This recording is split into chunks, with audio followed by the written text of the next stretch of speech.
ओम परमात्मने नमः। 18वें अध्याय में भिन्न भिन्न वर्षों का वर्णन। श्री सुखदेव जी कहते हैं कि राजन, भद्राश्व वर्ष में धर्मपुत्र भद्रश्रवा और उनके मुख्य मुख्य सेवक भगवान वासुदेव की हयग्रीव संज्ञक धर्ममयी प्रिय मूर्ति को अत्यंत समाधि निष्ठा के द्वारा हृदय में स्थापित कर इस मंत्र का जप करते हुए इस प्रकार स्तुति करते हैं।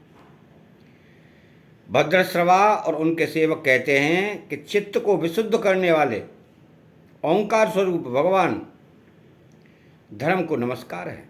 प्रभु,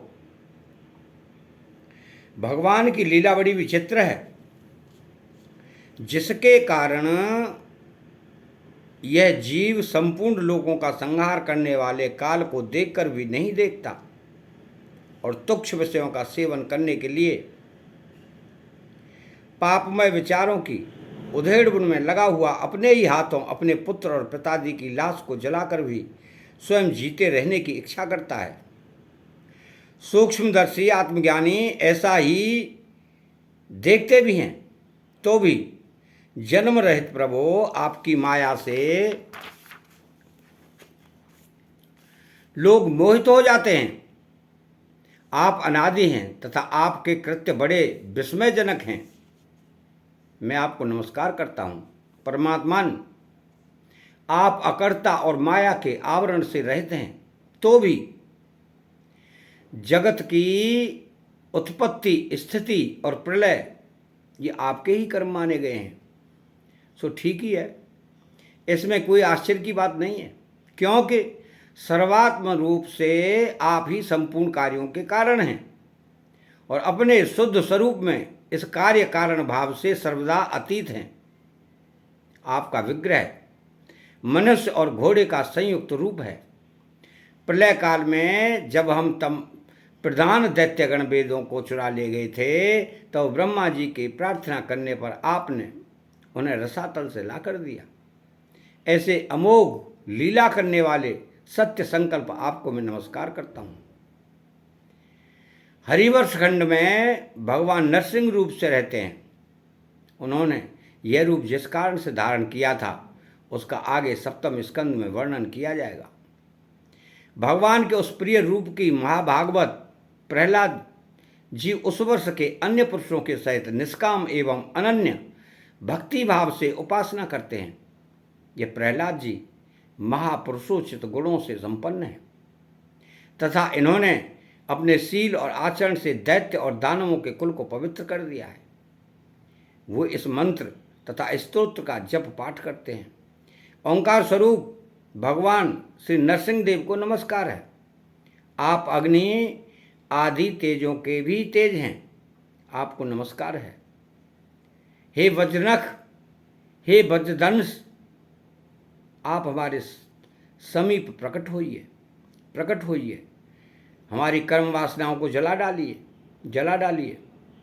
हमारे अज्ञान रूप अंधकार को नष्ट कीजिए। ओम स्वाहा, हमारे अंतःकरण में अभयदान देते हुए प्रकाशित होइए। ओम श्रौम, नाथ, विश्व का कल्याण हो, दुष्टों की बुद्धि शुद्ध हो, सब प्राणियों में परस्पर सद्भावना हो, सभी एक दूसरे का हित चिंतन करें, हमारा मन शुभ मार्ग में प्रवृत्त हो, हम सबकी बुद्धि निष्काम भाव से भगवान श्री हरि में प्रवेश करें। प्रभु,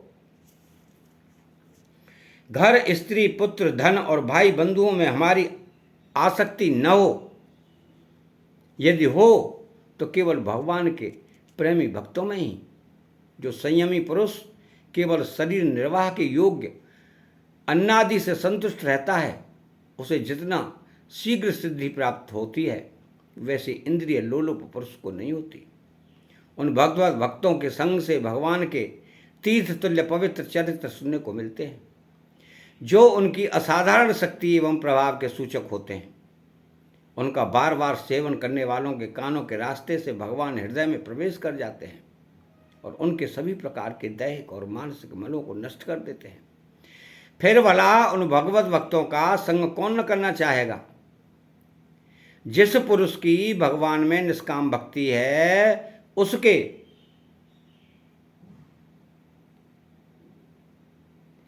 हृदय में समस्त देवता धर्म ज्ञान आदि संपूर्ण सद्गुणों के सहित सदा निवास करते हैं। किंतु जो भगवान का भक्त नहीं है उसमें महापुरुषों के वे गुण आ ही कहाँ से सकते हैं। वह तो तरह तरह के संकल्प करके निरंतर तुच्छ बाहरी विषयों की ओर ही दौड़ता रहता है। जैसे मछलियों को जल अत्यंत प्रिय उनके जीवन का आधार होता है, उसी प्रकार साक्षात श्री हरि ही समस्त देहधारियों के प्रियतम आत्मा है। उन्हें त्याग कर यदि कोई महत्वाभिमानी पुरुष घर में आसक्त रहता है तो उस दशा में स्त्री पुरुषों का बड़प्पन केवल आयु को लेकर ही माना जाता है, गुण की दृष्टि से नहीं।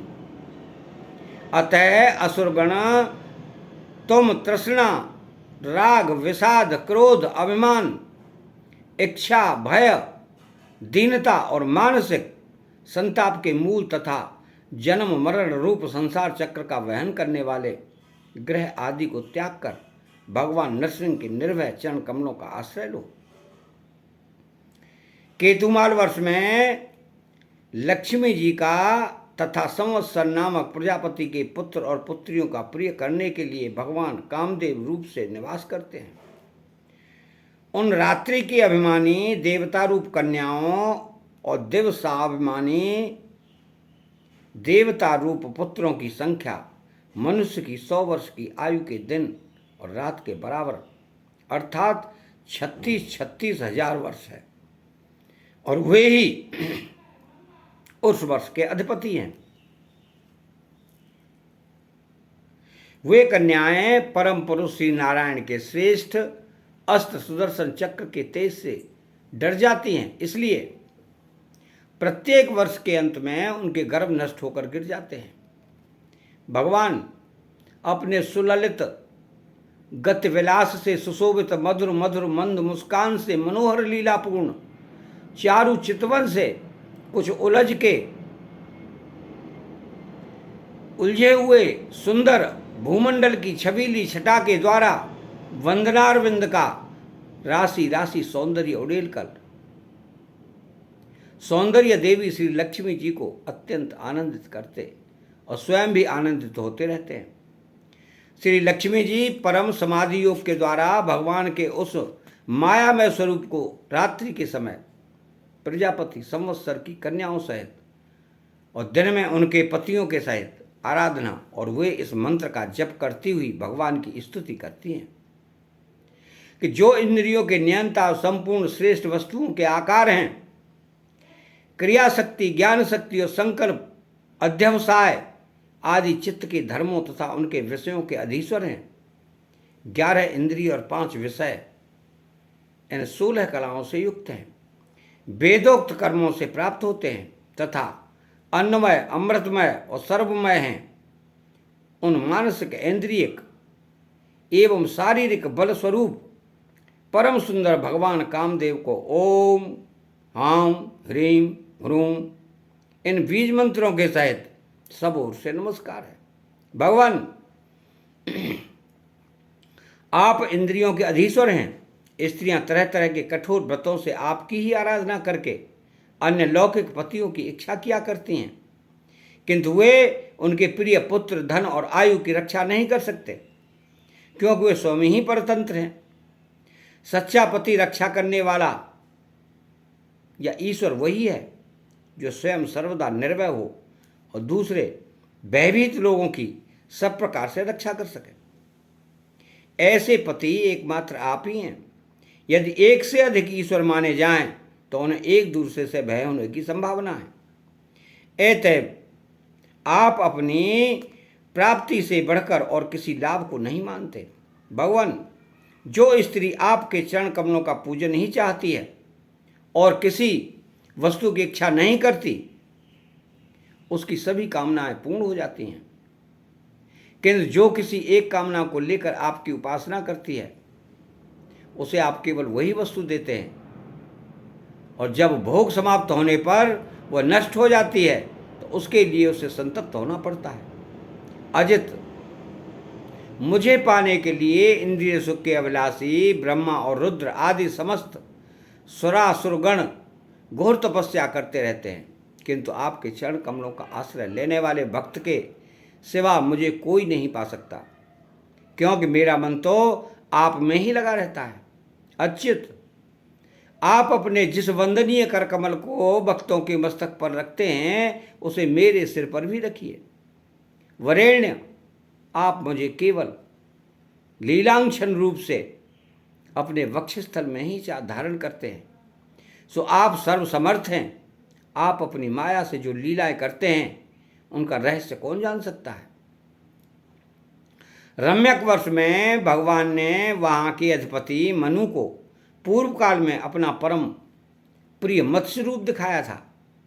मनु जी इस समय भी भगवान के उसी रूप की बड़े भक्ति भाव से उपासना करते हैं और इस मंत्र का जाप करते हुए स्तुति करते हैं कि सत्व प्रधान मुख्य प्राण सूत्रात्मा तथा मनोबल, इंद्रिय बल और शरीर बल ओंकार पद के अर्थ सर्वश्रेष्ठ भगवान माँ वत्स को बार बार नमस्कार है। प्रभो, नट जिस प्रकार कठपुतलियों को नचाता है उसी प्रकार अपने अधीन नचा रहे हैं आप ब्राह्मण नामों की डोरी से। अतः आप ही सबके प्रेरक हैं। आपको ब्रह्मादि लोकपालगण भी नहीं देख सकते, तथापि आप समस्त प्राणियों के भीतर प्राण रूप से और बाहर वायु रूप से निरंतर संचार करते रहते हैं। वेद ही आपका महान शब्द है। एक बार इंद्रादि इंद्रियाभिमानी देवताओं को प्राण स्वरूप आपसे डाह हुआ, तब आपके अलग हो जाने पर वे अलग अलग अथवा आपस में मिलकर भी मनुष्य, पशु, स्थावर, जंगम आदि जितने शरीर दिखाई देते हैं उनमें से किसी को बहुत यत्न करने पर भी रक्षा नहीं कर सके। अजन्मा प्रभो, आपने मेरे सहित समस्त औषध और लताओं की आश्रय रूपा इस पृथ्वी को लेकर बड़ी बड़ी 39 तरंगों से युक्त प्रलयकालीन समुद्र में बड़े उत्साह से विहार किया था। आप संसार के समस्त प्राण समुदाय के नियंता हैं। मेरा आपको नमस्कार है। हिरण्यम वर्ष में भगवान कच्छ रूप धारण कर रहते हैं। वहाँ के निवासियों के सहित पितृराज अरियमा भगवान की उस प्रियतम मूर्ति की उपासना करते हैं और इस मंत्र को निरंतर जपते हुए स्तुति करते हैं कि जो संपूर्ण सत्वगुण से युक्त है, जल में विचरते रहने के कारण जिसके स्थान का कोई निश्चय नहीं है तथा जो काल की मर्यादा के बाहर है, उन ओंकार स्वरूप सर्वव्यापक सर्वाधार भगवान कश्यप को बार बार नमस्कार है। भगवान अनेक रूपों में प्रतीत होने वाला यह दृश्य प्रपंच यद्यपि मिथ्या ही निश्चय होता है, इसलिए इसकी वस्तुतः कोई संख्या नहीं है, तथापि यह माया से प्रकाशित होने वाला आपका ही रूप है। ऐसे अनिर्वचनीय रूप आपको मेरा नमस्कार है। एकमात्र आप ही जरायुज, स्वेदज, अंडज, उद्भिज, जंगम, स्थावर, देवता, ऋषि, पितृगण, भूत, इंद्रिय, स्वर्ग, आकाश, पृथ्वी, पर्वत, नदी, समुद्र, द्वीप, ग्रह और तारा आदि विभिन्न नामों से प्रसिद्ध हैं। आप असंख्य नाम, रूप और आकृतियों से युक्त हैं। कपिलादि विद्वानों ने जो आप में 24 तत्वों की संख्या निश्चित की है, वह जिस तत्वदृष्टि का उदय होने पर निवृत्त हो जाती है, वो भी वस्तुतः आपका ही स्वरूप है। ऐसे सांख्य सिद्धांत स्वरूप आपको मेरा नमस्कार है। उत्तर कुरु वर्ष में भगवान यज्ञ पुरुष वराह मूर्ति धारण करके विराजमान हैं। वहाँ के निवासियों के सहित साक्षात पृथ्वी देवी उनकी अविचल भक्ति भाव से उपासना करती और इस परमोत्कृष्ट मंत्र का जप करती हुई स्तुति करती हैं कि जिनका तत्व मंत्रों से जाना जाता है, जो यज्ञ और क्रतु रूप हैं तथा बड़े बड़े यज्ञ जिनके संग हैं, उन ओंकार स्वरूप शुक्ल कर्ममय त्रियुग मूर्ति पुरुषोत्तम भगवान वाराह को बार बार नमस्कार है। ऋत्विज गण जिस प्रकार अरणि रूप काष्ठखंडों में छिपी हुई अग्नि को मंथन द्वारा प्रकट करते हैं, उसी प्रकार कर्माशक्ति एवं कर्म फल की कामना से छिपे हुए जिनके रूप को देखने की इच्छा से परम प्रवीण पंडित जन अपने विवेक युक्त मन रूप मंथन काष्ठ से शरीर एवं इंद्रियादि को बिलो डालते हैं। इस प्रकार मंथन करने पर अपने स्वरूप को प्रकट करने वाले आपको नमस्कार है। विचार तथा यम नियमादि योगांगों के साधन से जिनकी बुद्धि निश्चयात्मिका हो गई है, वे महापुरुष द्रव्य विषय क्रिया इंद्रियों के व्यापार हेतु इंद्रियाधिष्ठाता देवता अयन शरीर ईश काल और कर्ता आदि माया के कार्यों को देखकर जिनके वास्तविक स्वरूप का निश्चय करते हैं, ऐसे माया आकृतियों से रहित आपको बार बार नमस्कार है। जिस प्रकार लोहा जड़ होने पर भी चुंबक की सानिध्य मात्र से चलते फिरने लगता है, उसी प्रकार जिन सर्व साक्षी की इच्छा मात्र से, जो अपने लिए नहीं बल्कि समस्त प्राणियों के लिए होती है, प्रकृति अपने गुणों के द्वारा जगत की उत्पत्ति स्थिति और प्रलय करती रहती है, ऐसे संपूर्ण गुणों एवं कर्मों के साक्षी आपको नमस्कार है। आप जगत के कारणभूत आदि सूकर हैं। जिस प्रकार एक हाथी दूसरे हाथी को पछाड़ देता है, उसी प्रकार गजराज के समान क्रीड़ा करते हुए आप युद्ध में अपने प्रतिद्वंदी हिण्याक्ष दैत्य को दलित करके मुझे अपनी दाढ़ों की नोक पर रखकर रसातल से प्रलय पयोधि के बाहर निकले थे। मैं आप सर्वशक्तिमान प्रभु को बार बार नमस्कार करती हूँ। अतः यहाँ 18वां श्लोक समाप्त होता है। चैनल को सब्सक्राइब करें, बेल आइकन घंटी को दबाएं और कमेंट बॉक्स में श्री राधे कृष्णा लिखें। जय श्री कृष्णा।